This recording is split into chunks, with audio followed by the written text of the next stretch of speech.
Perek Kaf Aleph, chapter 21. That means there's now a disengagement. David and Yonatan have said goodbye. They reinstated their common agreement, their brit between themselves. And now, where does David go? Question one. Question two, who knows about this? Is this matter restricted to only those that are inside the palace, which could be only maybe Shaul and Yonatan? Do other sons of David, of Shaul know about it or not? Where does he go? So let's begin reading and understanding. Perek Kaf Aleph, Vayakom vayelach v'Yonatan ba'ir. There are two directions. Okay, and he leaves, doesn't say where, but Yonatan goes back into town where the palace is, where his father lives, and so on and so forth. Vayivod David Nova. First time we hear about this place in the Tanakh, to my knowledge. El Achimelech HaKohen. Vayicharar Achimelech likrat David, vayomer lo, madua ta levadecha, v'ish ein itach. Of all places, David decides to go to a place which is Nov. It's apparently one of the Binyamin cities. We can assume it's not too far from where they left. Where did they live? They left Givat Shaul, where the palace is, correct? And Nov happens to be where parts of the Mishkan are. The Mishkan right now is in Nov, and it's going to be there for years. What is not there? Do you remember where the Aron HaKodesh is? It was taken in captivity years ago by the Plishtim, and then delivered back. It arrives to the area where Uzzah makes a mistake, and he dies, and then it's brought to Kiryat Yearim. We're about 20 years right now, ever since the Aron Brit Hashem is in that town. We're about 20 years already now where the Aron is there.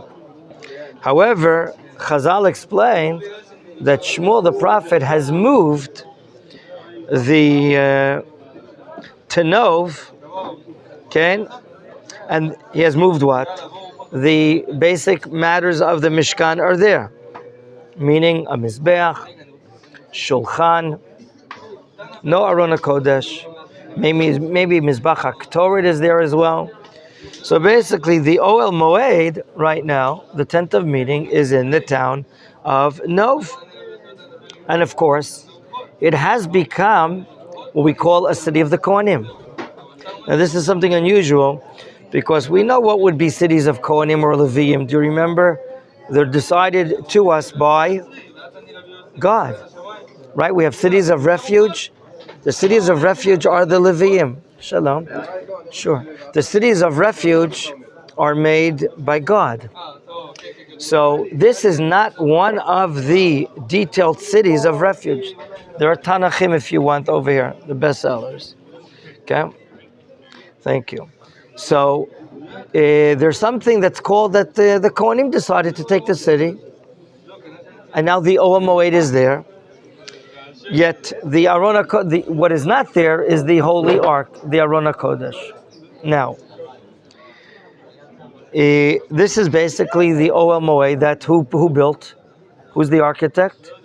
On the time of Moshe Rabbeinu, it was Bitzalel. Very good, it was Bitzalel. But remember, the Mishkan here, the tabernacle, is not complete. Again, why? Because the Ark is in one town, and this is a town that's in the low hills of Yerushalayim, Judea, and now somewhere next to Givat Shaul, the hill of Saul, apparently is Nov. I can't identify it exactly, but there's a likelihood that it's there. Now, before we see the reaction of Achimelech, the high priest, in chapter 21, verse 2, let's ask ourselves, why is he going there? Why is David in flight, leaving Shaul, leaving Yonatan? Why does he go there? Do you have any reason? Could there be a practical reason? That maybe it's close by? Okay. Second, will he find political asylum there? Yes or no? Is the high priest involved in national political matters, or is just basically involved in spiritual, religious matters? That's what we assume. So he's not going to give him political asylum. In fact, what do we think? That before we read the reaction of Achimelech in verse 2, we're going to understand that what? He doesn't even know what's going on. Does it make sense that Achimelech doesn't know what's going on? That there's a conflict between David and Saul? Why does it make sense to say that?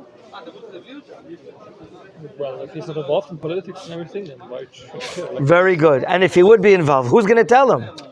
Has anyone told anyone in the country that Shaul is willing to kill or wants to kill David? Is there willingness? Okay. Does he know about? You're in Shmuel Bet. We're in Shmuel Aleph. What? Does Ahimelech know about David's status as anointed king? No. All that is a secret. All that is a secret. So right now, maybe he's going to go there. He doesn't want to tell him anything. He doesn't want to have him take sides. Furthermore, he's hoping, maybe he's going there for a practical reason. Aleph, proximity, and Bet, he's hungry. How many days was he at the field without eating? 3 days. 3 days. Do you know of a concessionaire stand out there in the field? You don't know. Neither do I. So it could very well be David is very hungry, as we're about to see. So the question is, what kind of food will he find there? Okay. Look at the reaction of the high priest. His name is Achimelech. It says, "Vayecharad Achimelech l'krat David." He's trembling. He sees David. He knows David is what? A superstar in the country. And who is with him? Nobody. Someone who's a superstar in the country, someone who's a national war hero, someone who's like head of the army, you never ever seeing him in what situation? Without his entourage. Without his entourage. Okay? When we came out of the Machpelah cave, Shabbos night, I was surveying whatever has developed there since my last visit there, and the friend that's showing me around is saying, "You see these cars over here? Those are for the ministers of the government. They have special security people waiting for them in these cars." Yes, for security reasons. Now, if that's the case for a minister, what do you say about David? So he's trembling. And he asks him, "Why are you alone? Why is there no one here?" Amazing reaction. Now, what will David say? Or let's ask ourselves, what does David want to be careful about? Is David interested in spilling the beans and telling the high priest that the king of Israel wants to kill me? What do you think? Why not? Does people know that? Because otherwise, Shaul, if he sends out his scouts or whatever, messengers, asking around the area who saw David, and if David is known to be a fugitive, he would tell him and bring him to...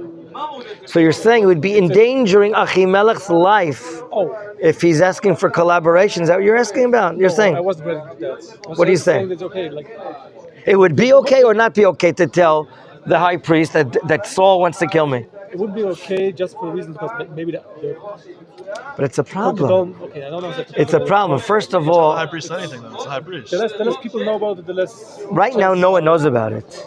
Would it be Lashon Hara to tell the high priest? Of course it's going to be Lashon Hara, even if it's the truth. Yeah. Now, he's not going to be involving himself. He's apolitical. The high priest is apolitical. He doesn't deal with these national political matters. But David doesn't mean never it's possible for someone with free will to Lashon Hara, but if it's a matter of life or death, it's okay. So the question is, will he find security from the high priest? High priest's position is not to be a bodyguard, is not to help you politically or militarily. And therefore David shuts up. He doesn't want him to know. He doesn't want to play sides. He doesn't want to get him in trouble. So what does he do? He has to make up a story. Let's see the creativity of David. Vayomer David l'Achimelech HaKohen in verse 3. Tzivani davar. Hamelech tzivani davar. I'm sorry. The king, he commanded me. Which king? Apparently Shaul, but maybe God. He's not telling a lie. Vayomer Eli, and he says to me, Ish al yeda me'um et hadavar shanochi sholechacha v'asher tzivia. No one's allowed to know. I'm on a reconnaissance mission. I'm on a mission that no one's allowed to know. And he commanded me. Now you're probably afraid, and you're thinking, where are my soldiers? Where's my division? Where's my entourage? Like Chaim says. You know about them? I'll tell you about them. V'tane'arim yodati amakom ploni amoni. My entourage, my fellow soldiers that I'm in charge of for this secret mission, they're already at the place. They're already at the place. I forwarded them. I told them where to go. So what is he doing here? Pasuk Daled. V'ata, but now, ma yesh tachat yadcha chamisha lechem tina biyadi o animtza. It could be that David hasn't eaten in days, and he's explaining now. I'm showing up alone. Apparently, time is of the essence. My fellow soldiers, how many are they in number? Maybe he's hinting that there are 5 of them in number. And he's asking for 5 meals, 5 breads, and 5 soldiers. They're waiting for me in a secret place. Can you give me some bread or something else that you have? Okay. So David seems to be, he doesn't want the high priest to know the truth of what's going on. Because it's not his position. He doesn't take care of national political matters. He brings the sacrifices. He makes sure that we're serving God the right way. He can teach us Torah, and so on and so forth. But David doesn't want to manipulate and use this tabernacle place called Nov for political matters. And therefore he makes up a story that his soldiers are elsewhere. Yes. Isn't nobody besides the Kohanim allowed to eat the Let's get to read. He's asking, maybe he has some mundane bread. Maybe he has in the fridge. Chulin. Pasuk 5. The answer that you're answering. Vayana Kohenet David, his answer is, Vayomer, Ein lechem chol. I have no mundane bread here. It's not Angel's Bakery. El tachad yadi, in my possession. Ki im lechem kodesh yesh, im nishmeru hane'arim, ach me'isha. Wait, he gives the Lechem Panim to them. Let's read it slowly. Let's read. We're right now in Pasuk 5. The response of the high priest, that here in this tabernacle area, by definition, we only have holy bread. Now, holy bread, it could be today is Shabbat. It could be today's Shabbat. And you know what they're taking off the table? What are they taking off the table of the sanctuary of the Mishkan? They're taking off the showbread, what's called Lechem Panim. It's put on the table on Shabbat. It's the new one. And the old one, 7 days baked, 8 days before, is now taken off. And Lechem Kodesh, but look, maybe you guys are what? Tameim. I don't know if you've preserved yourself having relations from a woman, from your wife. What's hinted towards here, even though you and I think that showbread is only allocated to male Kohanim. That's usually the halacha. What's How showbread, we have inside the sanctuary of the tabernacle 3 vessels. One called the candelabra of the Jewish people, called the menorah. That's in the middle. To the south, that's where the menorah is.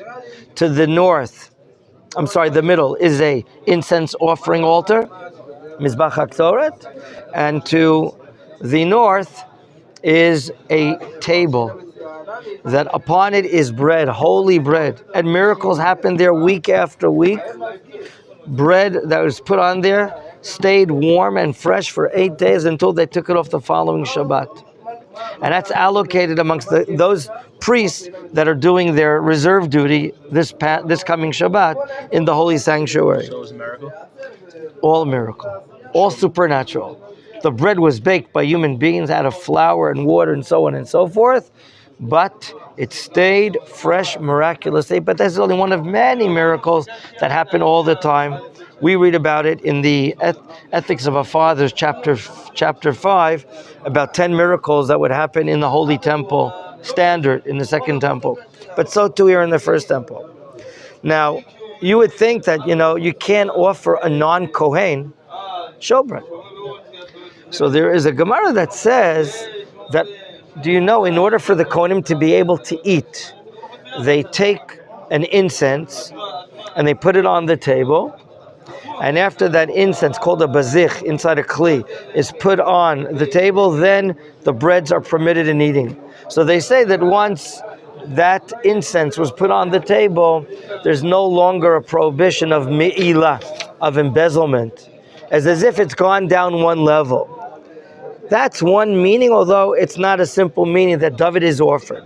Another meaning is that they're talking about there was a Nazareth offering, and Nazareth has breads. What's a Nazareth offering? A Nazareth offering is a person that took upon himself a vow. Oh yeah, Nazir. Not to eat, exactly, a Nazir offering, not to eat or drink any of what? Wine products, grape products, right? And not to cut his hair. And third, not to be defiled to the dead. So after his period is completed, he brings his offering, including breads. Those breads can be issued or allocated also to non-Kohanim. That's what is another explanation. The commentary who says that? Chazal, the Gemara says it. And one of the Rishonim brings it. Do I see which one? Not here. Ken, I don't see it right now. The first one Rashi brings that it's like chulin once the bezichim is sacrificed on the table, and then it can be issued even to a non-kohen. Whatever way you see it, that's what the kohen is offering David. What is the response? Vayan, verse 6, Vayan David et kohen. Vayomer lo. It's a really weird discussion, right? You're going to there, you're going to the Mishkan area, and you're asking for food. It's like he's suspicious of it. Yeah, what's going on here? What? And he's saying, well, my soldiers already, they're deployed. They're at a certain place. I'm going to be going there. Isn't that interesting? Sounds really weird. David is coming to schlep the bread, to schlep the food. You would think who would be sent to go there? One of his officers, but not David. But maybe David says, maybe it's such an important thing. I have to go to the Kohen. Maybe, I'm trying to think why would it be justified that David is going to the high priest? Because maybe the high priest should be greeted by someone honorable, not just by any simple officer or simple soldier. Maybe that's coming into my mind. How is it justified? But remember, when the Kohen Gadol sees David, he's trembling in fear. What are you doing here alone? What's going on? He doesn't understand. It's bizarre. What is the following response of David in verse 6? Vayan David et HaKohen, vayomer lo, he says to him, Ki misha atzura lanu kitmo shulshon betziti, vayu chlei anarim kodesh. In other words, truthfully, we haven't been with our wives, not yesterday, not the day before, and therefore, Aleph, it's not a problem that we are tamei and haven't been to a mikveh. And number two, vayu chlei hane'arim kodesh. My soldiers, that are already deployed, etc., their kelim, whatever vessels they have inside themselves, they're like chasidim. They're making sure, here in a sense, kodesh means really they are tahor. They're pure. They have not come in contact with anything. Vehu derechol, that is their custom when they eat chulin. They're Hasidic Jews that during the time of the temple, or even this time, would eat their regular mundane food in what type of situation? In a sense of purity. It's called achilat chulin b'tahara, eating mundane food in a pure situation. We see this when we visit the southern Hebron Mountains. We go into the town called Susia, which is a Talmudic city in the 3rd, 4th century, and we notice, there's no temple of course, we notice that almost in every house that was excavated by archaeologists, they had a mikveh in there. And we're asking ourselves, why did they have a mikveh inside every house? Because they were apparently such righteous Kohanim that they were eating mundane matters b'tahara, with purity. What did you want to say or regard here? Achimelech is not Kohen Gadol. It seems that Achimelech is a Kohen Gadol. You see proof that not? It's not mentioned as Kohen Gadol. It's just Where? It's just mentioned the Kohen. Where? Yeah. Question. Good question. I would look up to see in Divrei Yamim. Maybe right after the show we'll look it up. If he's recorded there as a Kohen Gadol. Nonetheless, David is saying Don't worry, our kelim, the vessels we have, are holy, they're pure. V'af ki hayom yigdash bekeli. Now, David says something he didn't say before. Even if today was the first day you're using the shulchan, you know what? Even if it's lechem apanim and there was nothing else, I would have to be able to eat it. And now David is saying to him, I have a life-threatening matter. I have this bulmus. This bulmus is like this craving, starvation he has in his stomach that if you don't feed him, his life might be endangered. I don't know what it's called in English. It's a tremendous craving and hunger for eating. What is it called? Munchies. It's more. I think it's more than munchies. Okay? He's telling here a halachic matter. If you study chapter 8 of the Mishnayot of Yoma, the laws of Yom Kippur, okay, in chapter 8 talks about the 5 afflictions that we have to do. There we see regarding a woman, like a pregnant woman, she knows what her situation is. In the event that she has this bulmus, this tremendous craving for a certain food, and if she doesn't get it, it might endanger the embryo, the fetus that she has, then because of this bulmus, we will violate. That's what it's called. It's called in the Mishnah. Probably doesn't come from a Hebrew shoresh. I don't know what. And what do? We feed her on Yom Kippur. We feed her on Yom Kippur. That's what the Talmud says right now. David is saying. And he said, and maybe, we don't think that David is what? Making up a story. He would not make up a story in order to eat something which is illegal. But he has this bulmus, which is like maybe called in English a ravenous hunger. A ravenous hunger. This explains that the 3 days he was hiding out, waiting for his friend Yonatan to shoot the arrows and get the message, the code message, is the coast clear or not, he didn't eat those 3 days. How many weeds of the can you eat from the plants in that area? Okay? So right now he's in a dangerous situation. As a result, what does the Kohen do? Verse 7. Vayiten lo Kohen kodesh. He gives him lechem apanim, or the bread offerings of the Nazir, like you said. Ki lo haya sham lechem. There was no bread, meaning regular mundane bread. Ki im lechem apanim amusarim milefnei Hashem. The only breads that were there was breads that are taken off the table. Musarim means misulakim. The breads that are removed from this famous holy table inside the Mishkan, which is called Milefnei Hashem. Why are these breads called before God? Because where are they stationed? The Shulchan is considered before God. The Shulchan is the area commonly called the Kodesh, right? What's in the Kodesh HaKodeshim? The what? The Aron HaKodesh. But now we have an area called Holy of Holies, but we don't have the actual Aron Brit Hashem. That's still stationed in Kiryat Ye'arim. So he says, the Kohen says, look, I'll give you the Kodesh. The only thing I have here is Lechem Apanim. Lechem Chom B'yomim L'Chom. And it's hot. Okay? It's hot as if you're taking it the first day it's been offered on here. Okay. Gentlemen, so we have a very bizarre situation. We have the big star, David, making up a story, his soldiers are elsewhere, and we need food. He gives them the food. What are we told in the middle? Pasuk Chet. V'sham ish me'avdei Shaul bayomahu. One of the, what do we call them? One of the assistants of Shaul, one of the advisors of Shaul of that day, he's ne'etzar. We have to understand what this word ne'etzar lifnei Hashem is. He is stopped before God. What does that mean? We'll ask him. We'll get an answer in a moment. And what's his name? Ushmo doeg ha'adomi. Abira roim asher l'shaol. It's actually the first time the name is mentioned. Absolutely. His name is now mentioned for the first time. We understand, according to several commentators, that he's a Ger Tzedek from Edom. And he happens to be really sharp. And that's why he's made a chief advisor of Shaul, but not less, he's called Abir Haroim. There's a simple understanding what Abir, the strong of the shepherds, means, or a midrashic meaning. The simple meaning is, he is like the number one shepherd of all the sheep, shall we say, of Shaul.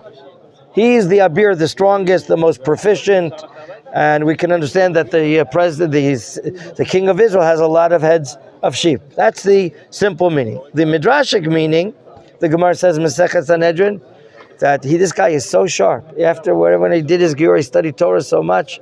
He was, you know where he got to? Not only did he become a Dayan, in the court of Israel, but he became an Av Beitin. You hear this? What does the term Av Beitin mean? Leader of the Beit. He's the leader of the Beitin. He's an Av Beitin. So here we are. Who happens to be there? And he's Ne'etzar.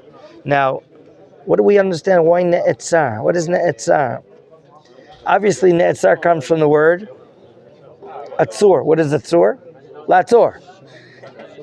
He stopped there. He's parked there. Maybe he's there. What do you think he's there? What is he doing there? If he's ahead of the Beitin, maybe he's bringing korbanot. One question, one answer, another answer. What could he be doing there? Maybe let me ask you something. Just like you and I are reading this, the reaction of Achimelech, do you not think this is not a place Shaul would look for him? Do you think David would take advantage of hiding out, let's say, in the Mishkan? It sounds too cheap, too low for David, who's so righteous, so Hasidic, so saintly. So maybe it's a natural place, close place. Maybe he's there because right now he needs food. So we're going to see that he needs a weapon. And he's in a very difficult situation. What did you want to explain? About what? What is he standing there for? So maybe bathroom break. What, sir? Never mind. So maybe he's standing there because he wants to get close to God. He wants to bring korbanot. He's praying there. Or, like you're saying, maybe he's scouting for Shaul. Maybe. Vayomer David Lachimelech. We're going to get back to that when we get to chapter 23. Vayomer David Lachimelech. V'in, meaning ha'im, do you? Yesh po tachat yadcha chanit o cherem? Look, I need That's a weird question, because why would he have a sword there? That's right. So what is David saying? David apparently is desperate. He left Yonatan with or without supplies. No food, no weapons. The time right now he has to get out of there, right? Otherwise his life is in danger. So he has to look. You're right that the Kohen would not have weapons there. However, we have a term. Maybe you've heard of it. Shlach lecha al pnei hamayim. I think it's an idiom in Hebrew, if I'm not mistaken. Try. You have nothing to lose. You have nothing to lose. Your situation is only win. You can only gain something. I know it's likely that there's no mundane bread there. There's no weapons there. But he's trying. And now he explains, look, what will... I mean, thinking of David without a weapon is like thinking of what? A driver without a car. What is David without a weapon? It's so weird. It's so uncanny. It's so unlike him. So he's going to have to come up with what? An excuse to explain to the Kohen Gadol, what am I doing here without a weapon? Give me a break. So he says the following. Ki gam charbi vegam kelai lo lakachti v'yadi ki hayat devar hamelech nechutz. It was such an SOS situation that I was sent out by Shaul, by the king. There was not even time to what? To grab my weapons. Wow. What a situation. Pasuk Yud, verse 10. Any questions? Further questions? Verse 10. What are his weapons anyway? What is what? What are his weapons anyway? Those days, there were people use swords, javelins, knives. Right? Doesn't have it on him, like his... Isn't that amazing? Because he was hiding in the fields, waiting to see what is the reaction of Saul. Is he still angry at him? And if so, he has to get out of there. But if the coast is clear and he's willing to make peace with him, then he would go back and live inside the palace. But his life is endangered. Saul already made several attempts to kill him. So right now he's asking for a weapon. He needs it. What is the answer? The Kohen, Pasuk Yud. Vayomer HaKohen Cherev Goyat HaPlishti. You know what we have here in the tabernacle? We have a sword. What is it, a museum? Asher Ikita Be'emek Hayla. Remember in the Elah Valley? You're the one that smote the Plishti. Hine Iluta Vasimla Look, it's covered up. It's covered up with a garment. Acharei ha'ephod. What is acharei ha'ephod? Maybe it's stored behind an ephod. An ephod is like an apron-looking garment that's tied in the back, and that the chosh in the breastplate is attached to it. And maybe the ephod is back there, and that's where the sword is. Is it amazing? Why do you think the sword should be in the Mishkan, gentlemen? Why should the sword be in the Mishkan area? Well, Isn't it weird? Isn't it weird? the Rav mentioned before that it was actually Goliath who destroyed the Mishkan before, right? Goliath. And right now, Goliath is willing to go up and he's blaspheming, No, cursing. but like before that battle, actually, like when they captured the ark, was Goliath and his men who destroyed it. It's not stated. It could be in the Midrash, not Okay, stated. so No. okay, then What do you think? I mean it's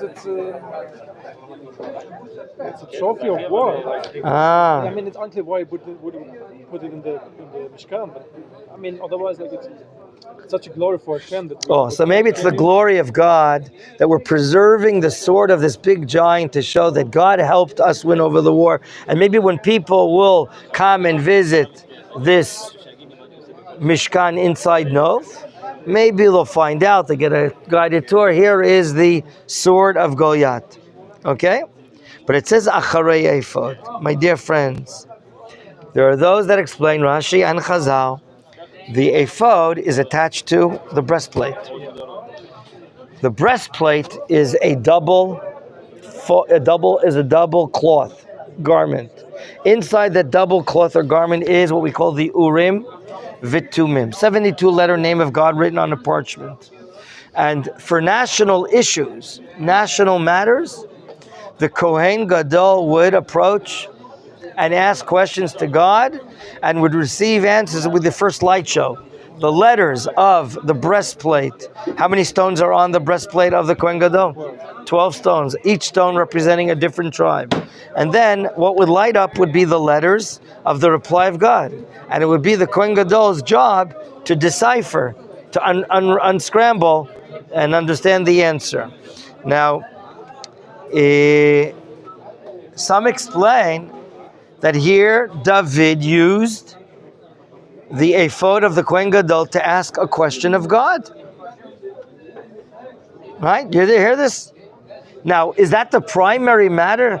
It looks, if you're into initiative, you know what it looks like? That maybe as if David really came here to ask God, what should I do? But it's all camouflage. We know that the main coming of David here is to have a sword and to have food. The fact that he's asking God a question seems to be like camouflage to show the Kohen Gadol not to think about anymore.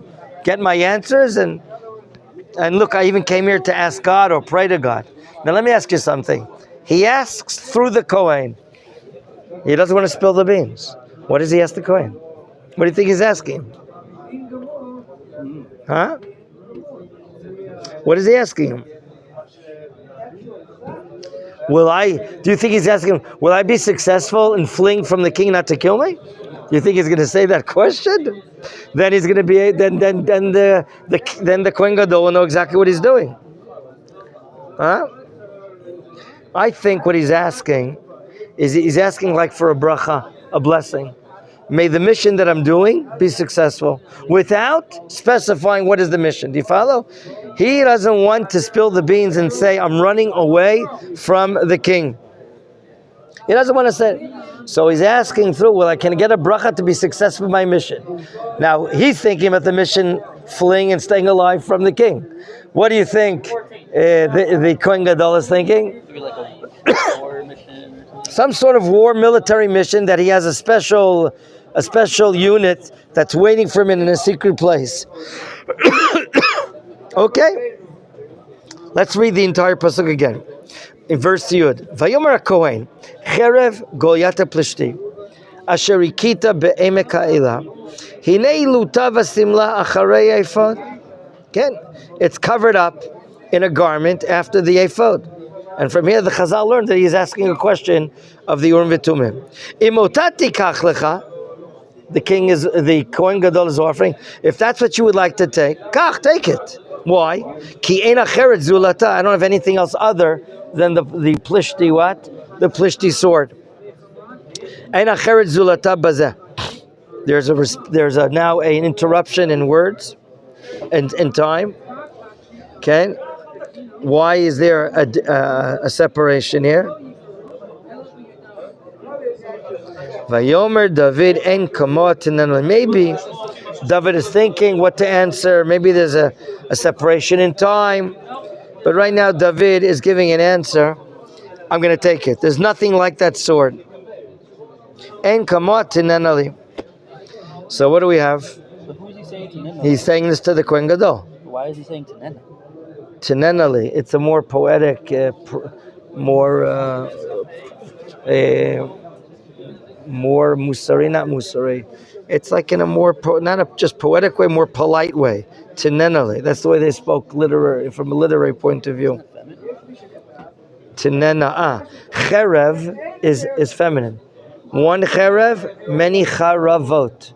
Swords. Okay? Many swords. So here we see, after asking a question of God, David can now leave. He has one, food. Number two, he has a sword of Goliath. And number three, he has some food. What does he do? Pasuk Yudal, verse 11. Vayakom David, vayivrach bayomo mipnei Shaul. He flees because of Shaul. Vayavo el Achish melech Gat. What? To where? Huh? Gat? Who's God? You know where Gat is. We learned, I think, Gat. Where is Gat? In Sefer Shmuel, yeah? It's one, in Sefer Shmuel. Sure, we learned it. It's one of the what? The Plishti cities. Oh. It's one of the Plishti cities, southwestern Israel. And some say that in every period, there was a different Plishtim city that was the leading, or the leaders of the Plishtim entity. Right now it's Gat, not far from Kiryat Gat. It's a drink you can get in the shuk, no? Excuse me? God, isn't it a drink? I don't know. We have a street called Gat 3 blocks away. Okay, and off of Rehov Kiryat Moshe. Now, what's your question? Where's he fleeing to? To the enemies. To the enemies. So your question should be, Where is he going? what is he going there? Other questions. Is he not endangering his life? Yeah. He's endangering his life. He's like known to be like the war hero of Israel. Now And who do you think hates him? The Plishtim. So we're asking ourselves, why in the world is he going there? Now, what is he carrying? His sword? sort of Goliath. He has people with him? No, he's alone. That's weird. You're the guard at the gate of the city of Gat, and you see someone who's so famous in this country, who's winning every war, David, and without people, you think he's bringing a sword or without a sword? What is he looking to? He wants to get safety, security, right? Yes. So why go to Gat? Why to go to the enemy camp? At least it's the last place Shaul would search for. Oh, that's a beautiful answer, David. So, Shaul would never in his life think, where would be David hiding? At the enemy camp? But ask another question. If he gets into the enemy camp, is it not suicide? Okay, so now let's ask another question. Do you think he's going there with his sword? Let's say that. I mean, I know it doesn't state it. Let's read into he's going with his sword? No, but one can assume he just got You're David to be the king. Do you go to Gat with or without the sword, and why? Why would you get the sword in the first place if you don't need to carry it? So right now he traveled from Nov, Yeah. Benjamin town, Yeah. and he's going cross country. He's going southwest. Okay, so like He's traveled 60, 70, 80 kilometers at So least. he hides the sword before he goes into Gat. I'm asking you, does he go into Gat with a sword or without a sword? If you were David, do you go into the enemy camp with or without a sword? If you go with the sword, what are they thinking? They're gonna kill you. They're thinking it's an attack or something. You're attacking. And if you want to get political safety, so you go there without your sword. Yeah, makes sense. So maybe that's his tactic. If they see David alone and without a sword, maybe what is he suggesting? What is he suggesting going to them? What does he want to do? Surrender. To talk, or to like, maybe make some political. Okay. thingy, Okay, very good. What else? I forget what they call it. He wants to join them. yeah. I mean, what would be his only way to be accepted is to join them.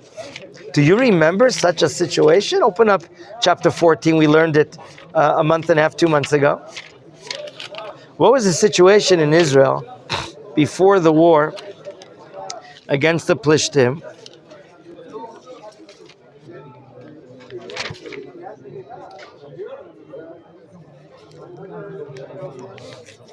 Did we not learn that there were people on the side of Israel that joined hands with the Plishtim? Hebrews are called. Where do you see it?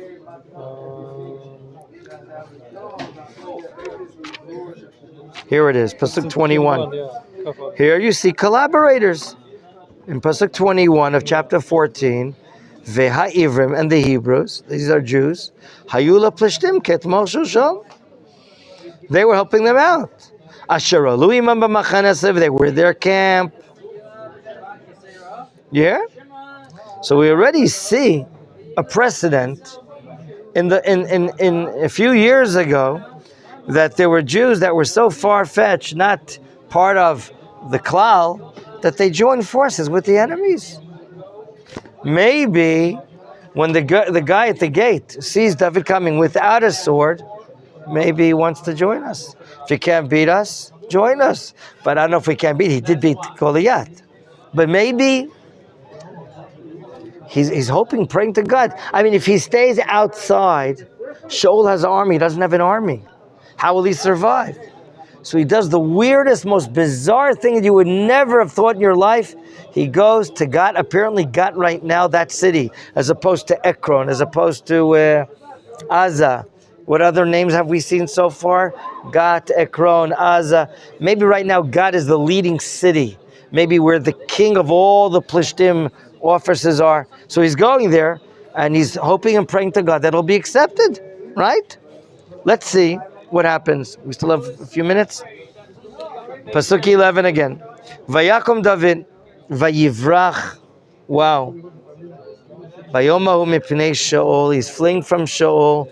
We can add, you saw his right eye? The David's eye at the Mishkan, you know who he saw? Doeg. You know Doeg could be a troublemaker. So maybe he's fleeing from Doeg as well. Vayavo el Achish melech Gat, that's his name. Every king of Gat would be called Achish. Just like every king of Plishtim will be called Avimelech. Or just like every king of Rome would be called Caesar. Okay? Caesar. So the Achish is the general name of the Plishtim names. Vayimru avdei Achish elav. They're the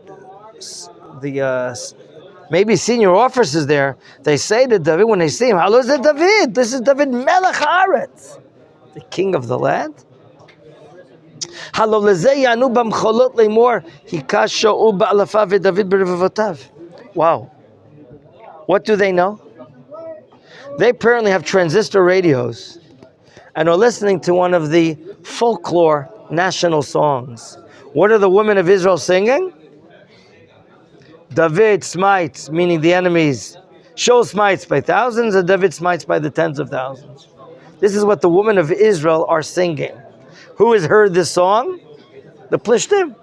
So they know that David, even though he's not the king, but he's Melech Haaretz. This term is an idiom even used today. When you want to talk about the top of the youth of Israel, the top of the army in Israel, this term is used, Melech Haaretz. Who is the top of Israel's people? David. He's so great, he's so strong, he's so successful, he's so genius in all the war tactics. And he wins the support of the nation. The women adore him and know that he kills more than even Shaul kills. So, what in the world are the not the students, but the servants of Achish mentioning, wow, this guy David, he's great. Is he already accepting him? Is he accepting to be what? Part of collaborating with God against Israel? They certainly know that he's super. He's Melech HaAretz. There's no one better than him. Even though he's not the king formally. You know, sometimes you don't have to be the king to get all the great fame and all the... We just have to do the job. David is not looking for what? He's not looking for respect. He's not looking for honor. But certainly, like you said, David, this could be the last place that Shaul would look for him. Furthermore, let me ask you about, what is it called internationally?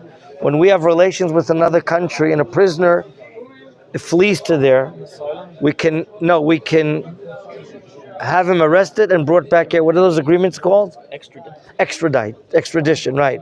Is there or is there not an agreement between Israel and the Plishtim to extradite prisoners? Absolutely not. We're enemies. We're not cooperating with one another. So David says, you know what? I'm thinking maybe that even if I'm caught, they wouldn't extradite me because there's no agreement. We have no international agreement with the Plishtim that I might be extradited.